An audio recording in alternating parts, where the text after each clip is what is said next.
একমাত্র সেই মহান আল্লাহ রাব্বুল আলামিনের জন্য, যে আল্লাহ রাব্বুল আলামিন আমাদেরকে সৃষ্টি করেছেন।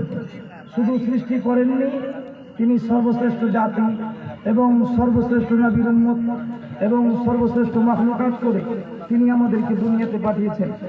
তাই আমরা সেই আল্লাহর প্রশংসা আদায় করে আমরা সকলে বলি আলহামদুলিল্লাহ।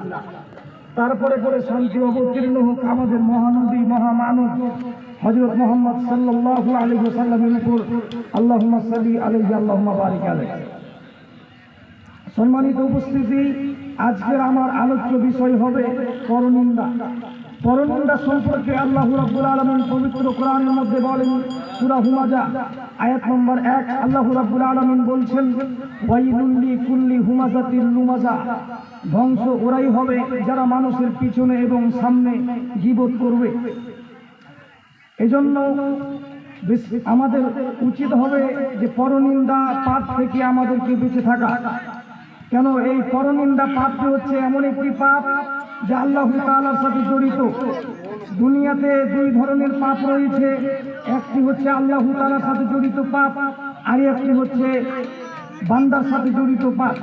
আল্লাহ রাব্বুল আলামিনের সাথে জড়িত পাপ সহজেই ক্ষমা নেওয়া যায়, আর বান্দার সাথে জড়িত পাপ সহজেই ক্ষমা নেওয়া যাবে না। যেভাবে বান্দার সাথে জড়িত পাপ, আল্লাহ রাব্বুল আলামিনের সাথে জড়িত পাপ হচ্ছে সুদ খাওয়া। পাপের জগতে সবথেকে জঘন্য পাপ, পাপের জগতে সবথেকে জঘন্য পাপ হচ্ছে, পাপের জগতে সবথেকে নিকৃষ্ট পাপ হচ্ছে, পাপের জগতে সবথেকে খারাপ পাপ হচ্ছে সুদ খাওয়া। রাসূল সাল্লাল্লাহু আলাইহি ওয়াসাল্লাম বলেন, দিরহামুর রিবা ইয়াকুলুর রাজুলু ওয়া হুয়া ইয়ালামু আসাদ্দু মিন সিত্তাতি ওয়া সালাসিনা জিনিয়ান। রাসূল সাল্লাল্লাহু আলাইহি ওয়াসাল্লাম বলেন, কোন ব্যক্তি যদি জেনে শুনে 1 টাকা সুদ খায় তাহলে 36 বার জেনা করে যত পাপ করবে, একজন ব্যক্তি জেনে শুনে 1 টাকা সুদ খেলে তার থেকে বেশি পাপ করবে। রাসূল সাল্লাল্লাহু আলাইহি ওয়াসাল্লাম বলেন, সুদের অনেক রকম পাপ রয়েছে, ছোট থেকে বড়, বড় থেকে ছোট। তার মধ্যে সুদের সবথেকে ছোট পাপ হচ্ছে মায়ের সাথে জিনা করা। এত বড় জঘন্য পাপ, এত খারাপ পাপ হচ্ছে, তারপরে এই সুদের পাপ হচ্ছে আল্লাহ তাআলার সাথে জড়িত পাপ। এই পাপ সহজেই ক্ষমা নেওয়া যাবে, কিন্তু পরনিন্দা পাপ সহজেই ক্ষমা নেওয়া যাবে না। আবু হুরায়রা রাদিয়াল্লাহু তাআলা আনহু বলেন, রাসূল সাল্লাল্লাহু আলাইহি ওয়াসাল্লামকে জিজ্ঞাসা করা হলো, আন আকসারি মা ইউদখিলুন নাসাল জান্নাতা। আল্লাহর নবী, কোন জিনিস মানুষকে বেশি বেশি জান্নাতে নিয়ে যায়? তখন রাসূল সাল্লাল্লাহু আলাইহি ওয়াসাল্লাম বলছেন, তাকওয়াল্লাহ, তোমরা আল্লাহকে ভয় করো। যদি পৃথিবীর মানুষ আল্লাহকে বেশি ভয় করতে পারে তাহলেই তারা সহজেই জান্নাতে যাবে। আপনি সালাত আদায় করে নামাজ পড়ে আপনি সহজেই জান্নাতে যাবেন, এ কথা ঠিক নয়। আপনি হজ করে সহজেই জান্নাতে যেতে পারবেন, এ কথা ঠিক নয়। আপনি দান করে সহজেই জান্নাতে যেতে পারবেন, এ কথা ঠিক নয়। জান্নাতে যেতে গেলে আপনাকে ভয় করতে হবে, আল্লাহর ভয় আপনার মধ্যে রাখতে হবে।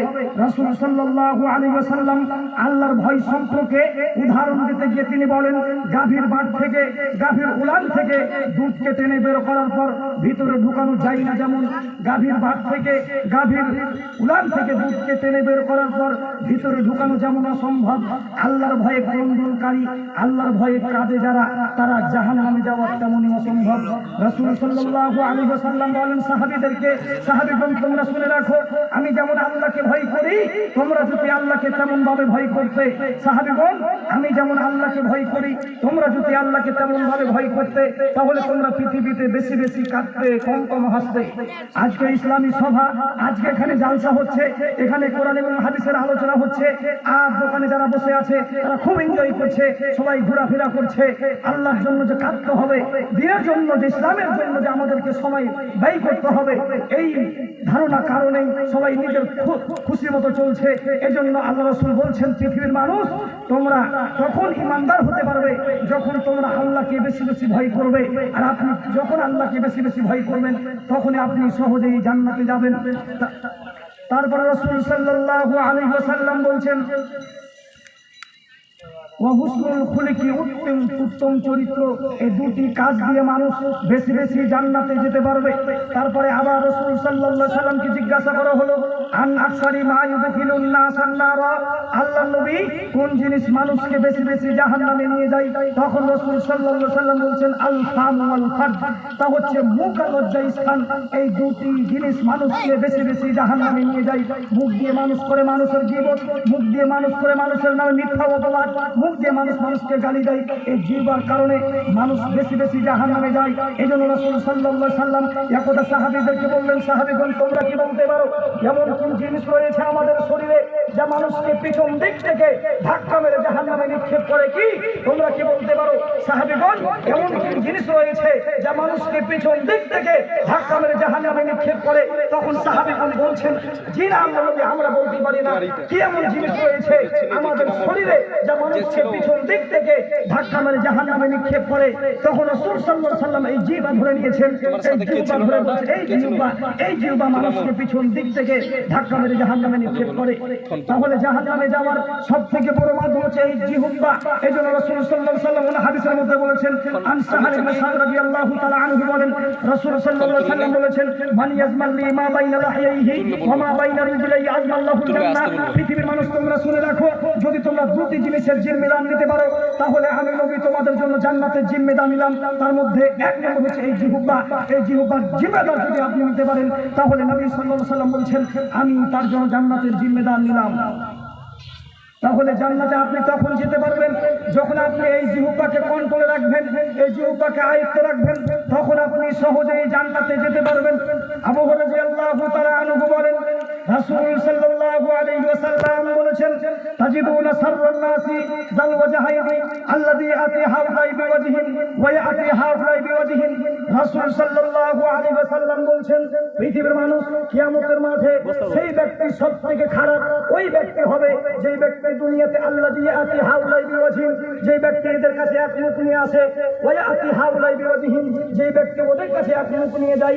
এরকম মানুষ আমাদের সমাজে অনেক রয়েছে যারা এর কথা ওকে লাগিয়ে এবং ওর কথা একে লাগিয়ে সমাজে একটা দ্বন্দ্ব সৃষ্টি করে, সমাজে একটা ঝগড়া সৃষ্টি করে।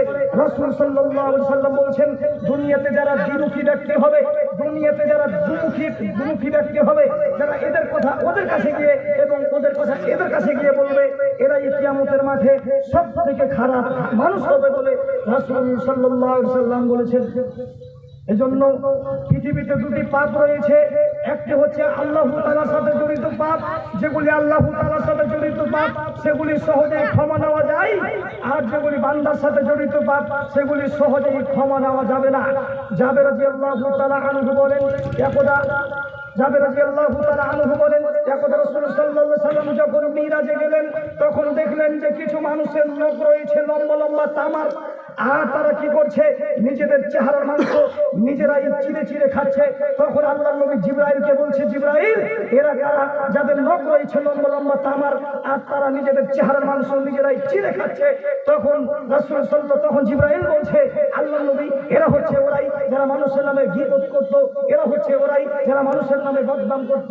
অত হাদিস থেকে বোঝা যায় যদি আপনি মানুষের নামে গীবত করেন, অত হাদিস থেকে বোঝা যায় যদি আপনি মানুষের নামে মিথ্যা অপবাদ রটান, যদি আপনি মানুষের নামে গীবত পরনিন্দা করেন, তাহলে কিয়ামতের মাঠে আপনার লোক হবে লম্বা লম্বা আর আপনি নিজের চেহারার মাংস নিজেই চিড়ে চিড়ে খাবেন। এই জন্য আমাদের কি করতে হবে? পরনিন্দা পাপ থেকে বেঁচে থাকতে হবে। যে কোনো মূল্যে আমরা পরনিন্দা পাপ থেকে বেঁচে থাকবো। এই জন্য সকলের উচিত হবে আল্লাহ রাব্বুল আলামিন সবাইকে কোরআন এবং হাদিস থেকে আলোচনা করার এবং শোনার তৌফিক দান করুন। আল্লাহুম্মা আমিন। এখান থেকে সংক্ষিপ্ত বক্তব্য সমাপ্তি করছি। আসসালামু আলাইকুম।